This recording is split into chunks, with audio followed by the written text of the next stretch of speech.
reluctant? Could the Sussexes actually be banned? We know that William has been furious about the Sussexes' antics. Anyone that you're authentic. He lost a major court case in the UK. He may now be 5th, I believe, in line for the British throne, so it's never going to happen. Harry banned for life by Prince William after a massive royal blowout with King Charles, and honestly, that's next level brutal. The fallout from their family feud has everyone wondering if there's any hope left for reconciliation. From royal drama to lifelong grudges, this one's got it all. It's official, Prince Harry has been banned for life from the royal fold by none other than Prince William. This shocking move comes after a whirlwind of drama, betrayal and explosive revelations, leaving the monarchy in uncharted territory. Harry, once hailed as the beloved prince of the people, now finds himself cast out, his ties to royal life severed with surgical precision. Sources inside the palace reveal this isn't just a spur-of-the-moment decision, it's a calculated response to a storm that's been brewing for years. Behind closed doors, 90% of royal staff reportedly backed William's decision, citing it as the only way to protect the monarchy's fragile image. And if you think this is just about saving face, think again. Cutting Harry out entirely has slashed the royal budget by a whopping £1.2 million annually, mostly in reduced security costs. I would love reconciliation with my family. But Harry didn't go quietly. Reports say he made 3 desperate attempts to reconcile, sending private letters to William, each one dripping with pleas for peace. Not a single response. Instead, William upped the stakes, ordering over 500 royal household staff to erase Harry from their vocabulary. Mentions of his name were officially taboo. And again, you have to question, why wasn't I put through the same risk management board that everybody else was put through, including members of my family? So, what pushed William to such extremes?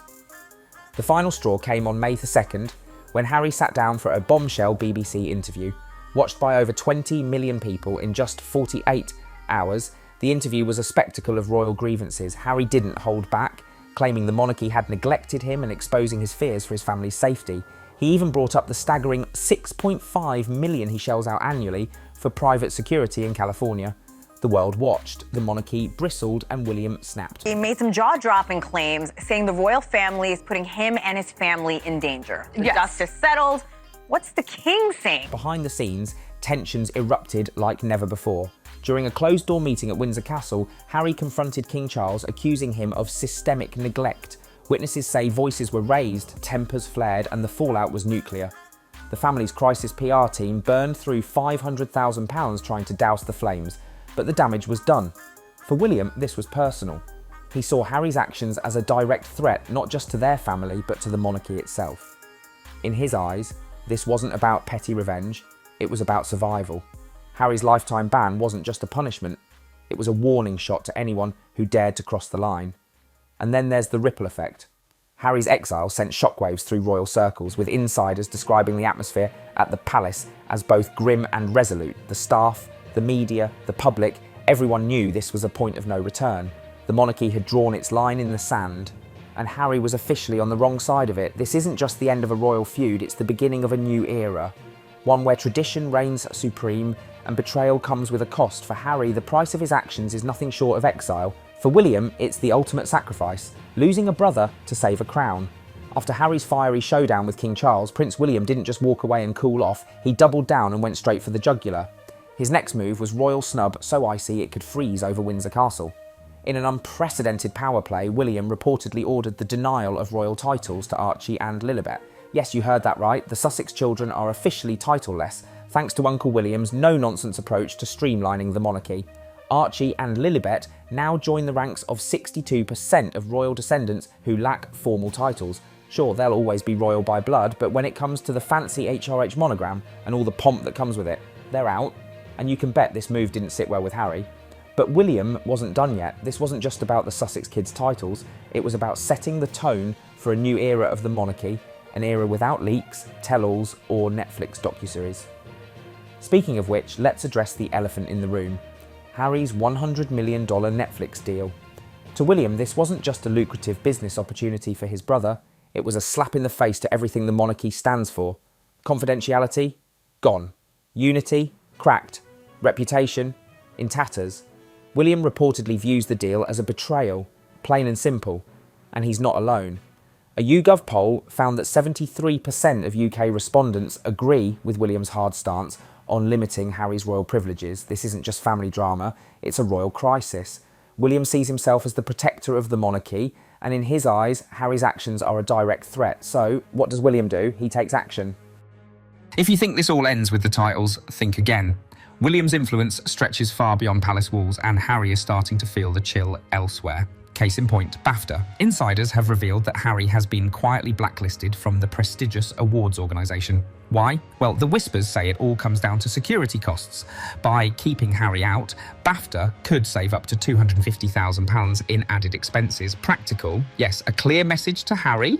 Also yes. And the fallout? Oh, it's been messy. Over 1,200 internal BAFTA emails reportedly discussed the repercussions of Harry's Netflix revelations. William, ever the pragmatist, is said to have labelled his brother's actions as reckless. And let's be honest, when William says reckless, he really means royally unhinged. Meanwhile, Harry isn't exactly taking all of this lying down. The snub against Archie and Lilibet, he sees it as yet another example of favouritism and systemic double standards within the royal family. His frustration is boiling over, and if his past behaviour is any indication, we might just see another bombshell interview or a strongly worded memoir chapter in the near future. For Harry, this isn't just about titles or Netflix deals, it's about respect, and right now respect seems to be in short supply on both sides. With every new development, the royal feud grows deeper, more bitter, and, let's be real, way more entertaining for the rest of us. Archie and Lilibet's titles might just be the latest chess move in this never-ending saga, but you can bet it won't be the last. As the palace tightens its grip and Harry digs in his heels, one thing is clear: this isn't just a family spat, it's a full-blown royal war. Grab your popcorn, folks. This drama isn't cooling off anytime soon. Alright, buckle up, because now we're diving into the real spark that keeps this royal drama blazing.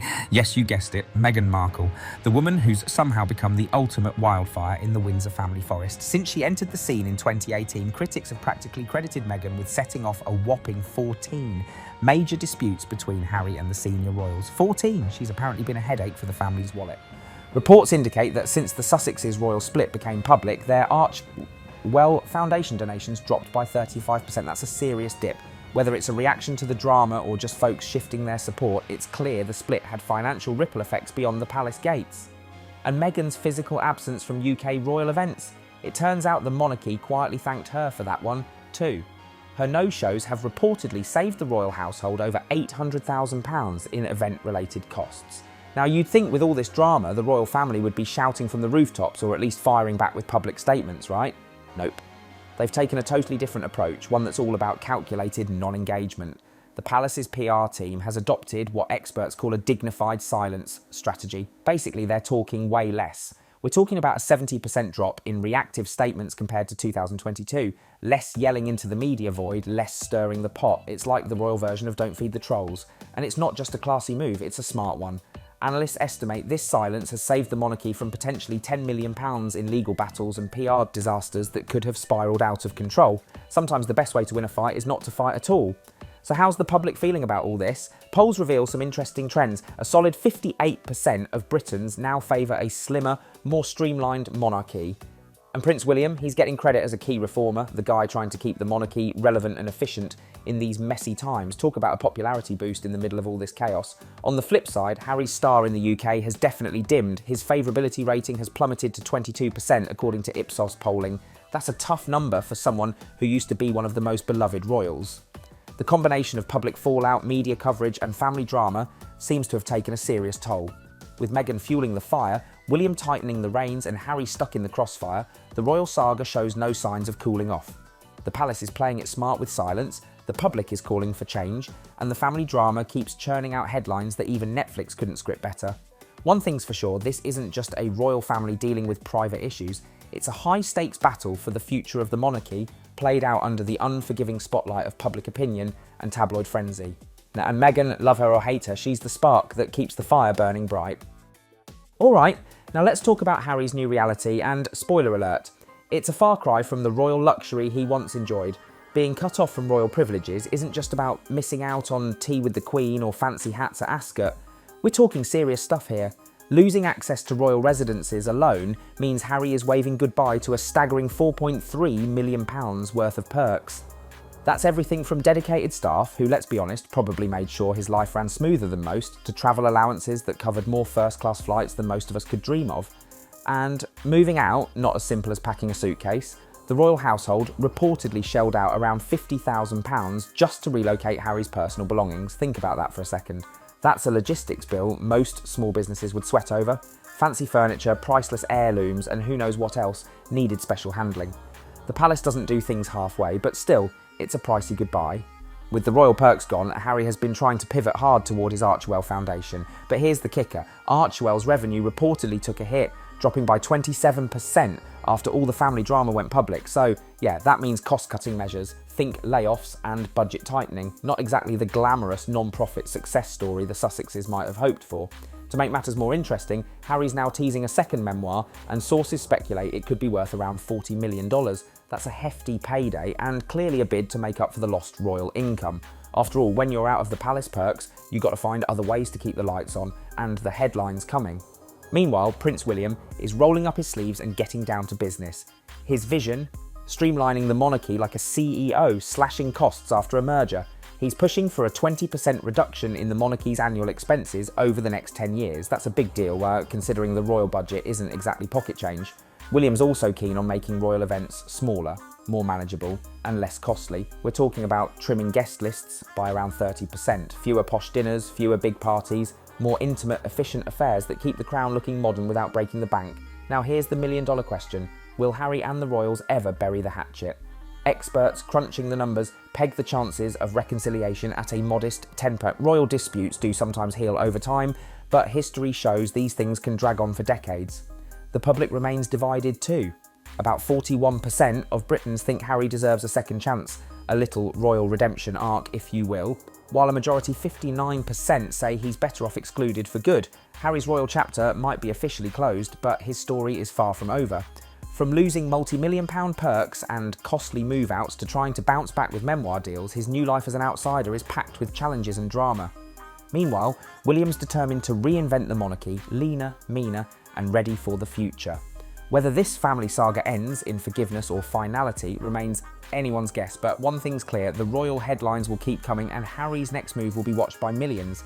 If you've watched this far, don't forget to like the video and subscribe to our channel. We've some great news for the coming day.